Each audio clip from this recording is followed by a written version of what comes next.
بالتعاون مع المندوبية الجهوية للتربية بتطاوين، إذاعة تطاوين تقدم إذاعة البكالوريا. إذاعة البكالوريا اليوم مادة الاقتصاد مع الأستاذة هدى الهوش. Bienvenue dans Radio Baccalauréat. Je veux passer avec vous une séance visant une révision de l'épreuve économie et s'inscrivant dans le cadre d'une préparation générale pour l'examen du baccalauréat. Pour le support de travail, nous allons nous baser sur des questions analogues à celles proposées dans les devoirs de notre matière. Alors, mes élèves, veuillez suivre avec moi attentivement. Nous allons commencer. Donc, notre première question, c'est montrer que la croissance économique engendre la hausse de la consommation des ménages. Montrer que la croissance économique engendre la hausse de la consommation des ménages. Voilà donc notre première question. Donc bien sûr, pour traiter une question en économie, je rappelle toujours que nous avons 3 étapes à suivre. Première étape, c'est encadrer la consigne. Notre consigne ici, c'est montrer que, souligner les mots-clés, nous avons la croissance économique et la consommation des ménages. Donc, après avoir bien lu la question, après avoir encadré la consigne et après avoir souligné les mots-clés, nous allons essayer de trouver les éléments de réponse. Notre travail, comme vous le voyez très bien, chers élèves, il s'agit d'un travail de démonstration. Comment la croissance économique, elle engendre une augmentation de la consommation des ménages. Donc, c'est quoi la croissance économique? La croissance économique, c'est un phénomène qui se traduit par une augmentation durable des grandeurs économiques s'accompagnant d'une transformation des structures économiques. Deuxième mot-clé pour nous, c'est la consommation des ménages. C'est quoi la consommation des ménages? C'est l'ensemble des biens et services utilisés pour satisfaire directement les besoins. Alors là, de quoi s'agit-il dans cette question? De montrer comment la croissance économique, elle entraîne une augmentation de la consommation des ménages. Et lorsque je dis hausse ou augmentation de la consommation des ménages, je suis en train bien sûr de parler des effets quantitatifs positifs de la croissance économique sur la consommation de ménages, ou plus précisément sur le niveau de la consommation des ménages. Alors autrement dit, comment la croissance économique augmente la quantité consommée de biens et services par les ménages. Alors, comment je vais répondre à cette question-là? La croissance économique génère une augmentation de la consommation des ménages. Cette hausse ou cette augmentation de la consommation s'explique par le fait que... Alors là, nous avons 6 idées à présenter. Nous allons commencer par la première. En effet, la croissance économique, elle est synonyme d'accroissement des richesses. Donc là, nous avons une quantité de biens et services de plus en plus grande qui est mise à la disposition de la population. Donc, nous avons une quantité plus grande de biens et services qui est disponible pour la consommation.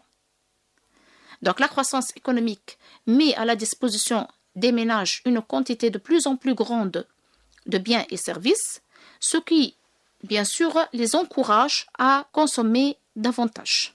Alors, notre première idée, si vous voyez très bien, donc, elle part de la définition même de la croissance économique.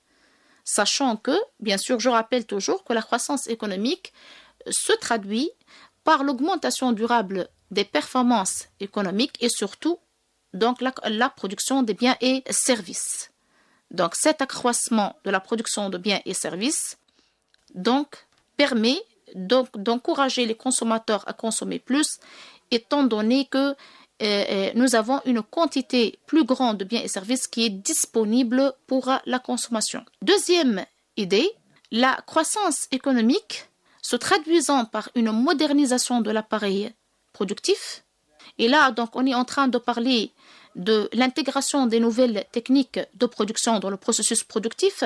Donc, on a bien vu dans notre cours que la croissance économique s'accompagne d'une intégration croissante du progrès technique dans le processus de production, sous forme soit des innovations de produits et de procédés. Ceci permet l'amélioration de la qualité des produits, la diversification et la différenciation des biens et services. Donc, nous avons ici un effet qualitatif de la croissance économique sur la production. En fait, en proposant des produits de meilleure qualité, des produits différenciés et des produits diversifiés, ceci, donc, qu'est-ce qu'il va faire? Il va inciter les ménages à consommer davantage. Donc, quelle est la différence entre la première idée et la deuxième idée? Pour la première idée, il y a un effet purement quantitatif. C'est grâce à l'augmentation de la production de biens et services ou la quantité produite de biens et services, la croissance économique arrive à accroître la quantité consommée de biens et services. Mais dans la deuxième idée, la croissance économique, elle a un effet qualitatif sur la production. Il y a une amélioration de la qualité de la production, une différenciation et une diversification. C'est cet effet qualitatif-là, cette amélioration de la production, de point de vue qualitatif, c'est elle qui va pousser les ménages à consommer davantage. Troisième idée, alors, la croissance économique, donc, qui se traduit par des investissements supplémentaires, donc, va générer une création des emplois. Cette création des emplois génère une distribution de nouveaux revenus et accroît par conséquent le pouvoir d'achat des travailleurs, ce qui contribue à l'accroissement de leur consommation. En fait, la hausse de PIB au cours de la croissance économique, bien sûr la hausse de la production, qui est favorisée par la multiplication des investissements, génère une hausse de l'emploi, par conséquent une hausse du revenu, le pouvoir d'achat s'améliore et par conséquent la consommation des ménages augmente. Quatrième idée, c'est une idée liée donc à la croissance intensive. En effet, donc je rappelle très bien, la croissance intensive, c'est quoi? C'est la croissance économique qui est obtenue grâce à des gains de productivité, grâce à l'amélioration de la productivité des facteurs de production. Donc ces gains de productivité génèrent des revenus supplémentaires aux travailleurs sous forme de hausse de leur salaire. Ceci contribue à améliorer leur pouvoir d'achat et à augmenter par conséquent leur consommation. On passe à la cinquième idée. Pour la cinquième idée, donc, la croissance économique augmente la consommation en passant par l'effet sur le prix. En effet, la croissance économique qui s'accompagne par des gains de productivité des économies d'échelle induit une baisse des coûts unitaires de production, ce qui permet de baisser les prix de certains biens. La baisse des prix améliore le pouvoir d'achat des consommateurs et par conséquent, le niveau de la consommation des ménages augmente. Sixième et dernière idée, la croissance économique va favoriser l'augmentation de la consommation des ménages en passant ici par le rôle de l'État. Comment? En fait, je rappelle que la croissance économique qui se traduit par des gains de productivité, s'accompagne par des gains de productivité. Ces gains de productivité, on a bien dit que profitent à tous les agences économiques et parmi ces agences économiques, il y a l'État. Donc, les gains de productivité ici contribuent à la hausse des recettes de l'État. Bien sûr, les recettes de l'État, je parle essentiellement ici des recettes fiscales.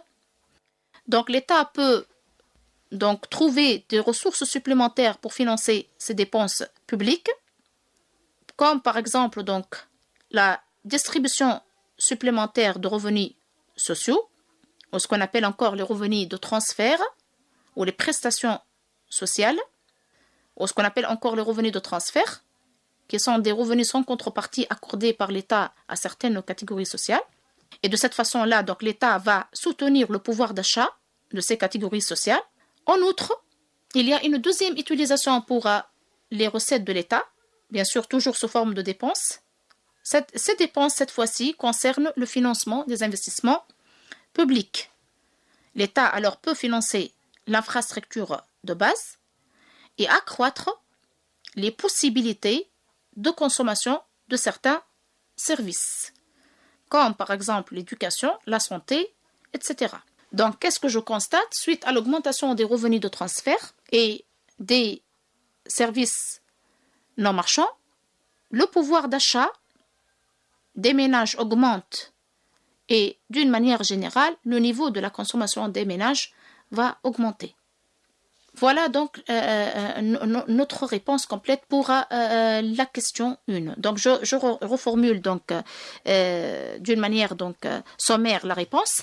La croissance économique contribue à l'augmentation de la consommation des ménages par, on a dit donc 6 éléments. Donc la croissance économique accroît la consommation de ménages par l'augmentation de l'offre de biens et services, par l'amélioration de cette offre de biens et services, par la création d'emplois, par les revenus supplémentaires permis par les gains de productivité, par la baisse des prix et par le rôle de l'État. Donc voilà notre réponse complète pour la première question. Nous passons maintenant à la deuxième question. Notre deuxième question, c'est identifier le mode de vie, puis présenter les différents facteurs qui le déterminent. Identifier le mode de vie, puis présenter les différents facteurs qui le déterminent. Toujours donc, on commence le travail par la lecture attentive, on encadre la consigne, identifier, puis nous avons présenté. Nous avons alors un travail composé dans notre question. Il s'agit tout d'abord d'identifier, de définir, puis de présenter. Premier mot-clé, le mode de vie. Et c'est déjà donc le seul vocabulaire économique important. Puis donc nous avons aussi les facteurs qui le déterminent, c'est-à-dire les différents facteurs qui déterminent le mode de vie. Donc ce qu'on peut les appeler encore ici les déterminants du mode de vie. Donc notre question donc demande la définition du mode de vie et la présentation des différents déterminants du mode de vie. Donc nous allons commencer par la définition du mode de vie. Donc le mode de vie, c'est une notion qualitative. Toujours, je commence par la nature de cette notion. Je précise la nature de cette notion. C'est une notion qualitative. Je peux donner même un synonyme. Je dis mode de vie ou genre de vie. Donc, c'est une notion qualitative. Qu'est-ce qu'elle désigne, donc, cette notion qualitative? Elle désigne l'ensemble des manières de vivre d'un individu ou d'un groupe social dans un cadre démographique, géographique, économique et socio-culturel donné. Donc le mode de vie ou le genre de vie, c'est une notion qui indique la manière ou la façon de vivre, l'ensemble des comportements des ménages dans un cadre, comme on a dit, donc démographique, géographique, économique, politique, mental, institutionnel bien déterminé. Donc cette notion qualitative dépend de plusieurs facteurs. Je veux passer alors à la deuxième moitié de la question. Donc, comment nous allons présenter les facteurs qui déterminent le mode de vie? Selon quels critères? En réalité, je veux recourir aux mêmes critères que nous avons déjà utilisés dans le cours et on a utilisé une classification selon le degré d'importance. On a pris alors un premier facteur très important qui est le niveau de vie, et on a regroupé tous les autres facteurs dans une rubrique à part qu'on a appelée d'autres facteurs économiques et sociaux. Laissons commencer par le premier facteur qui est le niveau de vie. Donc le niveau de vie, là je rappelle très bien c'est quoi le niveau de vie. Le niveau de vie, c'est une notion quantitative qui désigne l'ensemble des biens et services utilisés par les ménages pour satisfaire leurs besoins. Elle est composée par, cette notion donc quantitative, elle est composée par l'ensemble des biens et services marchands, mais aussi l'ensemble des biens et services non marchands, ou ce qu'on appelle encore les avantages sociaux. Donc, cette notion de niveau de vie, donc elle est fortement rattachée à notre notion d'origine qui est le mode de vie. C'est que lorsque je dis que le mode de vie, il diffère selon le niveau de vie, parce qu'en fait, la manière de vivre d'une personne, elle est très liée à son niveau de vie. Donc, la manière de vivre d'une personne ou d'un individu, c'est notre vie quotidienne en fait. Comment je veux me déplacer, comment je veux partager mon temps, à quelle heure je veux me réveiller, qu'est-ce que je dois manger, qu'est-ce que je veux porter comme vêtements, tout ceci, bien sûr, entre dans le mode de vie. Ce mode de vie est fortement lié à ce que j'ai comme somme d'argent dans ma poche. C'est-à-dire, c'est fortement lié à mon niveau de vie. Bien sûr, je peux rêver d'un mode de vie donc très agréable. Donc, je peux vouloir tel et tel mode de vie, mais je peux être confronté avec la réalité de telle façon que je ne peux pas réaliser ce mode de vie. Donc, ce mode de vie nécessite, bien sûr, un certain niveau de vie très important pour pouvoir le réaliser. Alors, c'est pour cette raison que le mode de vie ou la manière de vivre d'une personne dépend fortement de son niveau de vie. Qu'est-ce qu'il a comme somme d'argent dans sa poche? Alors, le niveau de vie qui constitue un déterminant principal et bien sûr qui correspond à l'ensemble des biens et services dont peut bénéficier un individu, lui permettant de satisfaire ses besoins. Mais faites attention ici, je rappelle toujours, chers élèves, que pour la relation entre le niveau de vie et le mode de vie, elle n'est pas systématique. Il ne faut pas, bien sûr, donc voir dans deux personnes qui ont le même niveau de vie, peuvent avoir le même mode de vie. Non, c'est tout à fait différent parce qu'en fait, le mode de vie, c'est une notion subjective qui est liée à la personnalité de chaque individu. Et donc, avoir un même niveau de vie que quelqu'un d'autre, cela ne veut pas dire forcément que nous avons les deux le même mode de vie. Puis, donc, nous avons le deuxième facteur très important, c'est tout l'ensemble des autres facteurs que nous allons regrouper à part dans une rubrique appelée d'autres facteurs économiques et sociaux. Là, je veux trouver donc tout le reste des facteurs, comme par exemple donc le type d'activité, les habitudes, le milieu social, le lieu d'habitation, l'âge, la vie au travail, le rythme imposé par la société, le sexe. Je prends par exemple donc le mode de vie d'une femme, il est tout à fait différent du mode de vie d'un homme. Et l'âge par exemple, le mode de vie de votre grand-père, il est différent de votre mode de vie. Et toute autre variable qui peut agir plus ou moins sur notre vie quotidienne, sur notre comportement donc journalier, donc pourra être considéré comme étant un facteur qui agit sur le mode de vie. Alors, je récapitule la réponse. Le mode de vie, c'est une notion qualitative, appelée encore genre de vie. Elle désigne l'ensemble des manières de vivre des ménages dans un cadre démographique, géographique, économique et socio-culturel bien déterminé. Et elle dépend essentiellement de deux grands facteurs, de deux grands déterminants, le niveau de vie et toute une série d'autres facteurs économiques et sociaux. Nous continuons avec notre troisième question. Montrer que les nouvelles techniques de production contribuent à la transformation des modes de vie. Je répète la question. Montrer que les nouvelles techniques de production contribuent à la transformation des modes de vie. Toujours, lecture attentive.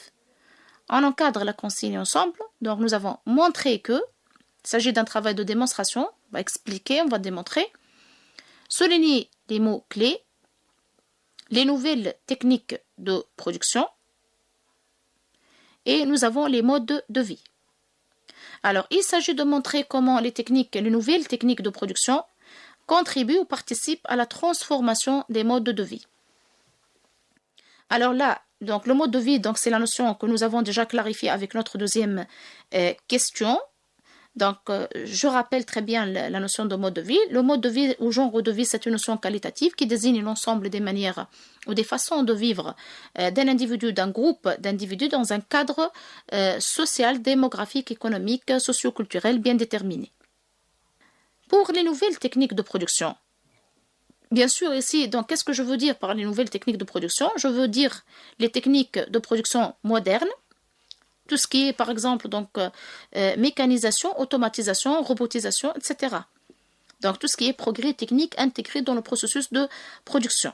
Alors, comment les nouvelles techniques de production contribuent à la transformation ou changement des modes de vie? Alors, voyez très bien, donc, chers élèves, cette question. Vous allez sortir d'un élément se trouvant dans l'entreprise, qui sont les nouvelles techniques de production, et comment de cet élément-là qui est utilisé par les entreprises, ça va avoir des reflets et des effets sur les consommateurs dans leur vie quotidienne. Comment alors les nouvelles techniques de production donc contribuent à la transformation des modes de vie? Alors là, je me posais la question suivante. Est-ce que vraiment j'ai la réponse à cette question dans mon cours? Bien évidemment, d'une façon plus ou moins directe, la réponse, elle figure dans le cours. Nous, dans le cours, qu'est-ce que nous avons déjà fait? Nous avons consacré toute une section concernant la croissance économique et la transformation des modes de vie. Je rappelle la section, c'était la section numéro 3, inscrite dans le cadre du chapitre numéro 2, limitation de la consommation, qui s'intègre à son tour dans la partie 2 du programme limitation des structures économiques. Là où nous avons déjà bien démontré comment la croissance économique, elle change les modes de vie. Donc notre point de départ dans le cours, c'était la croissance économique, et notre point d'arrivée, ce sont les modes de vie. Notre travail demandé dans cette question, ce sont les nouvelles techniques de production, et mon point d'arrivée, c'est le changement des modes de vie. Il paraît que, bien sûr, il y a une relation entre les nouvelles techniques de production et la croissance économique. En fait, au cours de la croissance économique, nous avons assisté à une intégration croissante des nouvelles techniques de production dans le processus productif. Qu'est-ce que je comprends aussi? Je comprends qu'il y a ici un lien on est en train de lier entre la section 2 du chapitre 1, l'évolution des techniques de production, avec cette section de transformation des modes de vie. Donc, vous le voyez très bien, donc les éléments de réponse ici sont dispersés entre deux chapitres différents, entre deux sections différentes, mais nous sommes toujours dans le cadre de la même partie que je rappelle, c'est les mutations des structures économiques, comment donc la croissance économique, elle change des structures de la production et de la consommation. On est bien évidemment ici, donc si je clarifie encore plus, comment le changement de la production entraîne un changement de la consommation. Alors, bien évidemment ici, donc les idées donc, vont rester les mêmes idées de cours. Qu'est-ce que nous avons déjà vu nous, dans notre cours? Que la croissance économique, elle transforme les modes de vie à travers les progrès spectaculaires des modes de vie, première idée. À travers une tendance à l'uniformisation des modes de vie, deuxième idée. À travers une tendance à la différenciation des modes de vie, troisième idée, et à travers la manière de l'utilisation du temps libre, quatrième idée.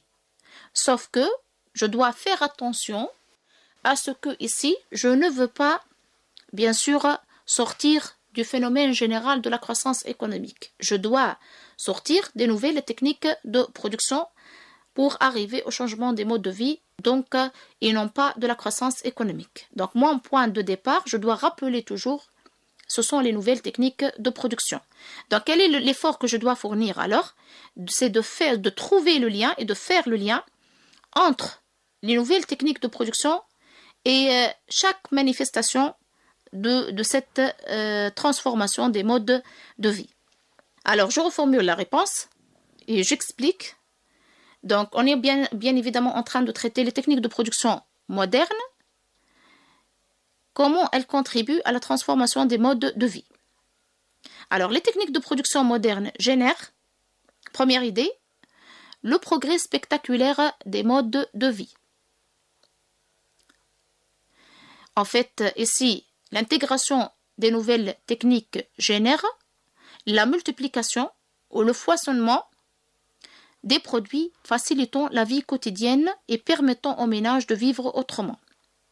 Ainsi, les nouveaux appareils ménagers, par exemple, les nouveaux moyens de transport et de communication, etc., sont vecteurs de progrès spectaculaires des modes de vie. En outre, les nouvelles techniques de production, qui sont source de gains de productivité, on sait très bien, à chaque fois où nous avons cette notion de progrès technique, on est en train de parler des gains de productivité, génèrent des revenus supplémentaires pour les ménages. Bien sûr, sous forme d'une hausse des salaires.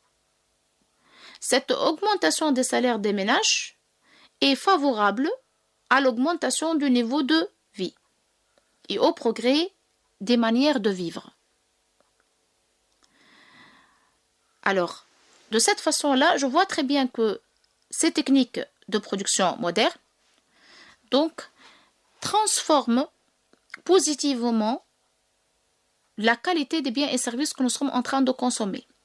C'est grâce alors à ces nouvelles techniques de production moderne, grâce à l'automatisation, grâce à la robotisation, grâce au progrès technique d'une manière générale, nous assistons à une amélioration remarquable, spectaculaire de la qualité de tous les biens et services que nous sommes en train de consommer. Donc, il y a des grands changements qualitatifs qui caractérisent les biens et services que nous sommes en train de consommer. Comme je dis par exemple, donc un transport donc plus sécurisé, une santé donc plus développée, une éducation donc plus modernisée par exemple, et ainsi de suite. Donc l'amélioration qualitative touche tous les domaines de la consommation des ménages, d'où on parle de ce qu'on appelle le progrès spectaculaire des modes de vie. Deuxième idée, c'est grâce à ces techniques de production moderne, on constate une tendance à l'uniformisation des modes de vie. Donc, on est en train de s'orienter à des modes de vie uniformes, ou ce qu'on appelle encore homogènes. C'est-à-dire, presque tous les ménages vont présenter le même mode de vie. Il y a une sorte de rapprochement entre les modes de vie des différents ménages. Cette tendance à l'uniformisation des modes de vie, elle a été remarquée surtout pendant la période des 30 glorieuses, entre à peu près 1945 et 1975. Cette époque, elle a été caractérisée par une production de masse des biens de consommation durable. Des réfrigérateurs, par exemple, des téléviseurs, des micro-ondes, etc. Cette production des biens de consommation durable, d'une manière massive, elle a changé la façon de vivre de tous les ménages, étant donné que presque tous les ménages vont posséder donc ces biens de consommation durable.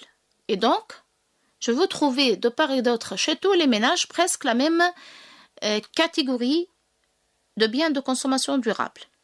Alors, les techniques de production utilisées, surtout depuis les années 50, ont permis la diffusion à plus grande échelle de biens de consommation durable, mais standardisés, permettant aux ménages d'équiper leur foyer et de se rapprocher dans leur manière de vivre. Donc, on parle ici très bien d'une tendance à l'uniformisation des modes de vie, d'un rapprochement des modes de vie ou d'une homogénéisation des modes de vie. Le fait que chacun des ménages va posséder dans sa maison un téléviseur, un réfrigérateur, un téléphone, un lave-linge, etc. Donc, les équipements des maisons se ressemblent beaucoup, une voiture par exemple, etc., se ressemblent beaucoup, de telle façon qu'on a constaté une certaine uniformisation des modes de vie. Je dis très bien, ça a été remarqué surtout pendant la période des 30 glorieuses. Donc, troisième idée, avec les nouvelles techniques de production, nous avons une tendance à la différenciation des modes de vie. C'est vrai, donc, on a assisté à une uniformisation des modes de vie avec la période des 30 glorieuses, mais en réalité, après la période des 30 glorieuses, et à partir des années 1970, on va assister à une nouvelle caractéristique des modes de vie. On va parler dorénavant d'une différenciation des modes de vie. Les techniques de production ont permis l'amélioration de la qualité des produits. Elles ont permis aussi un élargissement et un renouvellement de la gamme des produits. Donc, les techniques de production modernes remettent en cause la production standardisée des 30 glorieuses. Cette production donc, qui a été constatée pendant les 30 glorieuses, qui a été homogène, qui a été standardisée, dont tous les produits ont eu les mêmes caractéristiques. On va remettre tout ceci en cause et on va permettre aux consommateurs de se différencier dans les choix et les comportements de consommation. Donc, grâce à l'amélioration qualitative de la consommation, qui est permise par l'utilisation des techniques de production modernes, le consommateur va avoir un plus grand choix. Il va bénéficier alors des produits de meilleure qualité, des produits différenciés, ce qui va permettre donc d'avoir une certaine différenciation des modes de vie. Donc, les modes de vie des différents agences économiques ne vont plus être uniformes comme dans le cadre des 30 glorieuses, mais on va constater une véritable différenciation, une véritable diversification des modes de vie parce que les consommateurs ici donc vont avoir un plus grand choix entre les biens et services offerts par les entreprises. Nous terminons enfin par la dernière idée. Donc, les techniques de production modernes génèrent une autre manière d'utilisation du temps libre. En fait, les nouvelles techniques de production, en générant des gains de productivité, réduisent la durée du travail. Si la durée du travail baisse systématiquement, le temps libre ou le temps des vacances va augmenter. Donc, on sait très bien, chers élèves, que notre temps, il est partagé en deux compartiments. Nous avons donc un temps de travail et un temps libre. Si le temps de travail augmente, le temps libre baisse. Et à l'inverse, si le temps de travail baisse, le temps libre augmente. Grâce donc au progrès technique et grâce aux gains de productivité, donc le travailleur va bénéficier d'une baisse de la durée de travail. Que se passe-t-il alors? Le temps libre va augmenter.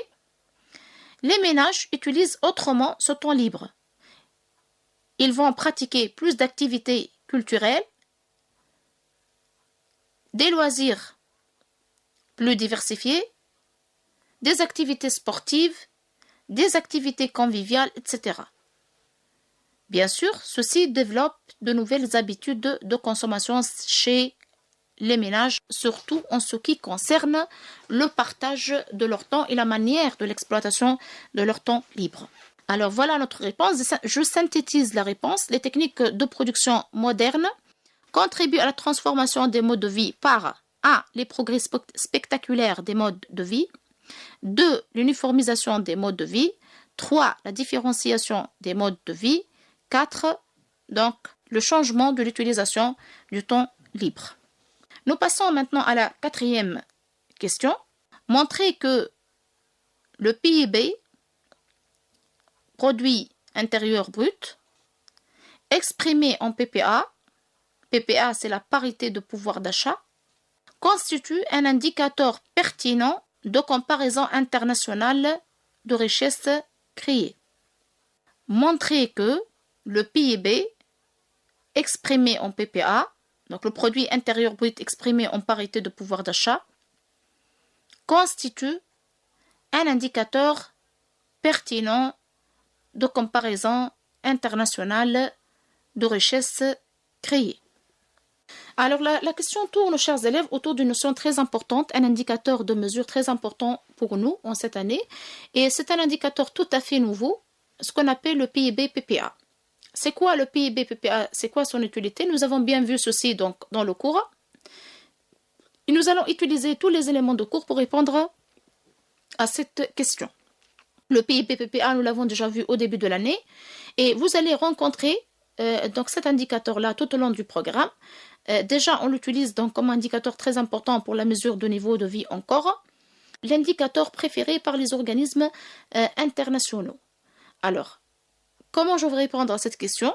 Donc, après, bien sûr, lu attentivement la question, on va encadrer la consigne, montrer que, donc notre travail, c'est un travail de démonstration, montrer que, souligner les mots-clés, nous avons le PIB exprimé en PPA, le PIB, produit intérieur brut exprimé en parité de pouvoir d'achat, constitue un indicateur pertinent de comparaison internationale des richesses créées. Souligner comparaison internationale de richesses créées. Il s'agit alors de démontrer comment le PIB exprimé en PPA, il est un indicateur pertinent, il est un indicateur excellent, en quelque sorte, donc parfait de comparaison internationale de richesses créées. Pourquoi on préfère utiliser le PIB-PPA pour faire des comparaisons des richesses créées entre les pays? En fait, on ne va pas s'éloigner beaucoup du cours et nous allons utiliser les éléments de la réponse à partir de notre cours, bien sûr. Donc là, nous avons bien évidemment deux éléments de réponse. Ça sera alors très utile de rappeler c'est quoi le PIB-PPA. Je rappelle, le PIB PPA, c'est un indicateur économique qui est utilisé pour mesurer les richesses créées dans un pays. Il est utilisé essentiellement dans les comparaisons des richesses créées entre les pays. Comment je calcule le PIB PPA? C'est le PIB calculé au prix intérieur, donc production nationale calculée au prix intérieur, c'est-à-dire avec les prix nationaux, multiplié par un taux de change fictif, imaginaire. C'est quoi ce taux de change fictif? Au lieu, bien sûr, de recourir à un taux de change officiel, on va utiliser ce taux de change fictif. Dans quel objectif? Dans l'objectif, donc, d'éliminer et d'effacer cette différence des structures de prix entre les pays. Comment j'obtiens ce taux de change fictif? Je veux choisir un panier de biens et services identiques entre les pays. Et je veux voir le prix de ce panier-là entre les pays. Pour calculer le taux de change fictif, je dois faire le rapport de prix de panier dans le premier pays sur le prix du panier dans le deuxième pays. Pour obtenir le PIB PPA, je multiplie le PIB du pays calculé en sa monnaie nationale par ce taux de change fictif. Et de cette façon-là, je veux obtenir une unité commune qui est donc le PPA, et je peux faire des comparaisons internationales de richesses créées. Alors, si je reviens très bien à la question, montrer que le PIB PPA constitue un indicateur intéressant ou pertinent de comparaison internationale de richesses créées, je veux reformuler la réponse donc en deux grandes idées. Première idée, le PIB est évalué en PPA dans l'objectif de comparer de manière plus réaliste, plus pertinente, c'est-à-dire les richesses en éliminant la différence des structures des prix entre les pays. Deuxième idée, les richesses créées sont évaluées en un standard de pouvoir d'achat en se basant sur un taux de change fictif au lieu de prendre le taux de change officiel. En fait, si je veux prendre le taux de change officiel, et on va utiliser l'unité monétaire internationale, qui est le dollar international.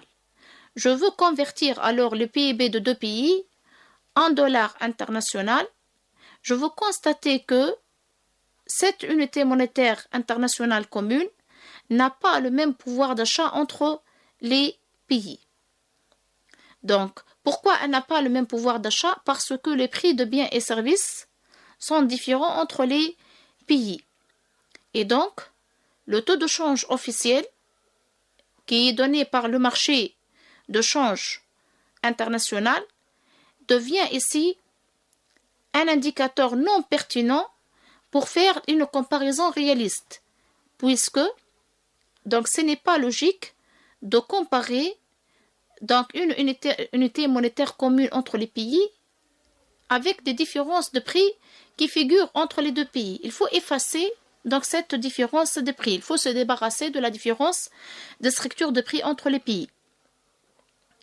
Pour effacer cette différence de structure de prix entre les pays, on ne va plus prendre le taux de change officiel, réel, le taux de change courant, on va le remplacer par le taux de change fictif. Bien sûr, le taux de change fictif, c'est un taux imaginaire. Donc, il exprime le prix d'une monnaie par rapport à une autre monnaie, mais en se référant au prix des paniers de biens et services, choisis entre deux pays bien déterminés. Alors, le PIB exprimé en PPA est obtenu en multipliant le PIB calculé aux prix nationaux par un taux de change fictif qui rend équivalent le prix d'un panier de marchandises dans chaque pays. Alors là, je peux prendre donc un petit exemple pour vous clarifier encore plus, chers élèves. Supposons que je suis en train de comparer le PIB donc de la Tunisie avec le PIB soi-disant de l'Algérie. Comment je veux faire cette comparaison? Donc nous avons le PIB de la Tunisie, il est exprimé en dinars tunisiens. Et le PIB de l'Algérie, il est exprimé en dinars algériens. Donc, cette comparaison, comme vous le voyez très bien, elle est impossible parce que le dinar tunisien, il est différent du dinar algérien. Donc, nous avons deux unités monétaires différentes. Ou je peux prendre avec la France ou avec n'importe quel pays. Si je prends même donc la Tunisie avec donc le dinar tunisien, le PIB de la Tunisie avec le dinar tunisien, il est différent, bien sûr. La comparaison ne peut pas se faire avec le PIB de la France exprimé en euros. Donc, comment je veux comparer le PIB de la Tunisie et le PIB de la France? Je dois trouver une unité monétaire commune. Première solution qui s'offre, on va recourir à une unité monétaire commune à l'échelle internationale, qui est le dollar international. Il faut alors convertir le PIB de la Tunisie du dinar tunisien vers le dollar international. Et même chose pour le PIB français. Je dois le convertir de l'euro européen vers le dollar international. Qu'est-ce que je dois utiliser ici? Je dois utiliser le taux de change officiel ou courant. Donc, pour utiliser le taux de change officiel, bien sûr, je veux recourir à des données très faciles qui se trouvent de part et d'autre. Donc, nous avons le taux de change officiel. Vous le trouvez sur Internet, vous le trouvez dans la télévision, vous le trouvez dans les journaux, etc. Ça, c'est le taux de change qui est appliqué dans la réalité, qui est donc réel. Mais même en transformant donc le produit intérieur brut de deux pays, la Tunisie et la France, en dollars international, on va constater qu'il y a un problème. Pourquoi? Parce que le dollar international n'a pas le même pouvoir d'achat entre la France et la Tunisie. C'est-à-dire, si je veux prendre un dollar international et je veux acheter avec ce dollar des biens et services en Tunisie et en France, je veux constater que la quantité de biens et services achetés par ce dollar international en Tunisie est différente de la quantité de biens et services achetés par le dollar en France. Donc, ce n'est pas logique alors de comparer et de prendre des résultats corrects avec une unité monétaire qui n'a pas le même pouvoir d'achat entre les pays. Donc, même la logique de la comparaison ici, elle va disparaître. Donc, l'utilisation du taux de change officiel ne permet pas de faire une comparaison réaliste. Que disent les économistes alors face à ce problème-là, face à cette différence de pouvoir d'achat qui s'explique essentiellement par la différence des structures de prix entre les pays? On va remplacer le taux de change officiel par un taux de change fictif. Quel est le rôle de taux de change fictif? Le rôle de taux de change fictif, c'est d'effacer les différences des prix entre les pays. Comment je veux calculer ce taux de change fictif? Je veux choisir un panier de biens et services qui est le même panier. Je simplifie l'exemple. Supposons que dans notre panier, nous avons donc un téléphone et par exemple donc une table. Ce panier-là, je veux voir le prix de ce panier en Tunisie et le prix du panier en France. Donc, supposons que le prix de panier en Tunisie, c'est donc 1000 dinars et le prix de panier en France, soit disons 2000 euros. Donc, comment je calcule le taux de change fictif? Je fais le rapport des prix entre les deux pays, le prix de même panier entre les deux pays.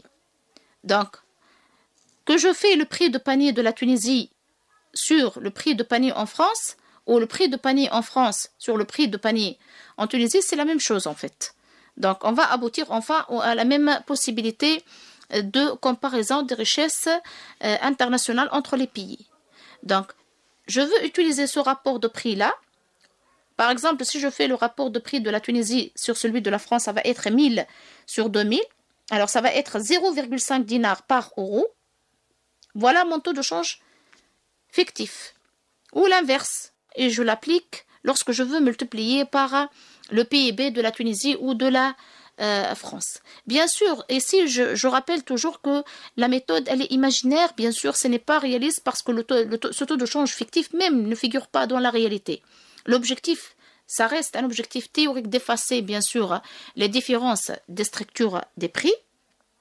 Mais, bien sûr, l'objectif, c'est d'assurer une sorte de comparaison pertinente des richesses créées entre les pays. J'espère que j'ai bien clarifié donc cette notion de PIB PPA. Et de cette façon-là, donc, nous arrivons à la fin de notre séance d'aujourd'hui. Et donc, j'espère très bien que nous avons clarifié du moins quelques côtés de notre programme. Merci pour votre attention. Je tiens à remercier Absaïd Mraïhi qui nous assure la suivi technique de notre émission. Donc, Oudel, je vous souhaite un bon temps avec Radio Tatawin. Au revoir.